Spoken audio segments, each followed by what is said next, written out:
within the graffiti community, especially in the 90s, there was like this other hierarchy of rackers, right? People who boosted or whatever for money. Loot racking, we called it.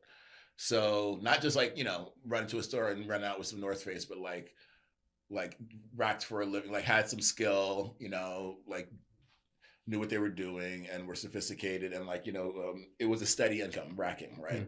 Good enough to do it all the time and make money at it. And so I had already like came into graffiti writing already shoplifting since I was like a little kid, like really good at it though. Like as a 6-year-old kid, stealing Little Debbie's and then stealing things from the supermarket that I was supposed to buy with the money and keeping the money for myself to play Ninja Turtles, arcade games, or Street Fighter or whatever. So I was like already smooth and slick with it. And so when I started writing graffiti, I would just like come through with like mad markers and stuff and give them away to people. And they're like, what are you doing? Why are you like, because I just, it was just like, it's so easy to get like, and they were just like, why are you so nice? Stop being so nice. I wasn't convinced that I needed money, right, at the time. Because I was like, I'm stealing everything I need and I don't really know why I would need money, right? I wasn't doing drugs, and so what else do you need money for? Yeah. Right? Stealing my clothes, stealing everything I need, I don't know. But like, whatever, you need money just to hang out sometimes. So go to a diner. And I'm like, I can just steal food. I don't even want to be in the diner. This is stupid. Sitting in a diner is stupid. This was me like at 16 or 17. Not to like play a violin. It wasn't a side. It was like it was an adventure. It was Super Mario Brothers. I was psyched, but also people sucked. I liked, like, I would go racking and make like $300 racking powders or whatever, and then like have the $300 in my pocket burning a hole for like 2 weeks, and then like and like go to a diner and buy like get like banana pancakes with bacon or something, or like cheeseburgers and French fries, and that's like a whole other thing, the eating habits, but. Like, or like we would sneak into movies, which you could do back then. It was like there really wasn't much to spend on for a while, because I was getting arrested every now and then, or like running from the cops or something, or getting into fight. It was like always a crazy thing, staying out for like days at a time. So it wasn't until I moved in with Paul and I was in a relationship with somebody that I loved that I was like, oh, like let me like be like somewhat pretend to be an actual human being, American Psycho style, like peeling the face off, like I can do this. I can be a normal person. So it was kind of around then. But then I also ended up getting a job in a mailroom at this bank that doesn't exist anymore, EAB Bank. It totally sucked to have to rack for money, right? It became like an actual job. It was stressful, except that this job I could get arrested, right?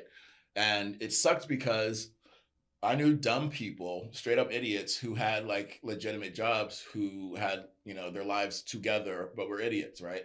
And here I was thinking that I was like, smart guy having to do this thing, right? This gross thing for money. It's like, I should be able to figure this out. I should be able to make money legitimately and not have to, because racking, it's like gut wrenching. It's like, I need like, life happens. I need $600 by the end of the week kind of stuff. And it's like, okay. And like every night is New Year's Eve and everybody's like out every night writing graffiti, like fucking drinking, doing coke and like smoking weed all night, and it's like, I like to wake up early. I've always woken up early, right? Like before the sun even. And like I'm up and at 'em and like, just like psyched to be alive, right? So, kind of staying out all night wasn't really my thing. Kind of needed the drugs for that. But I preferred to be in and,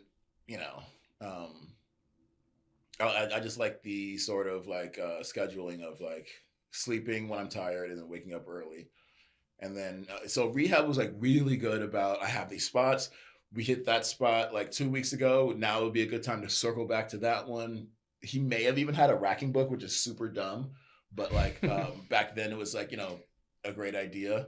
He was super tech. But, we mentally knew about what spots we wanted to hit, and we would hit them methodically. And,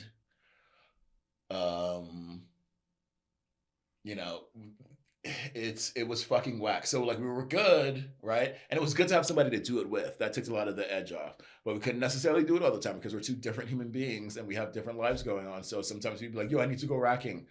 And I'd be like, okay, go racking then. And he'd be like, I need to go racking, Kunle, come on. And it's like, all right, cool, we'll go racking. Or and that just sucks. Yeah. You know what I mean? I'm not even gonna like pretend like, but I was like super good. Like, right? I at one point I thought I was convinced I was the best racker in New York City. Although there was Hefs who was super good, and I'm not sure that I was ever better than him. But I think before I knew that he was around, like it was like me, Adder, and Hefs. I think were the best rackers at some point. That could rack anything from anywhere at any time, pretty much. Could like always come off, you know what I mean? Like, you know, to some extent, you know, you can't always, but you know. Yeah, that shit was fucking horrible. As I remember just like after I moved out of Paul's place, roommate situation, having to pay rent, being cool guy, staying out all night, and like somehow like needing to like fall back on racking to like, because I would spend all of my money that I got from A-Life or whatever job, you just spend it. You know what I mean? You get money to spend, like no value. That was the problem with racking, is that money really didn't have the value, that because wasn't working hard for it. And then when I was working hard for it, it didn't seem like a good return on the effort, right? Meaning when you were working a job and getting paid? No. The racking. It was like, yes, while I was working and I would still need to go racking to supplement my income, the racking didn't seem to be giving me enough, right? I'm like, I should be paid more for racking. I'm that good. This isn't paying me enough. And then we found different things to rack that were paying more, which was actually bad, because then I was like racking more. So it took me, so I was like, but I was like aware of this. I was aware that it sucked, that I'm too smart for this, kind of like, it's just not the way I want to see myself in the future.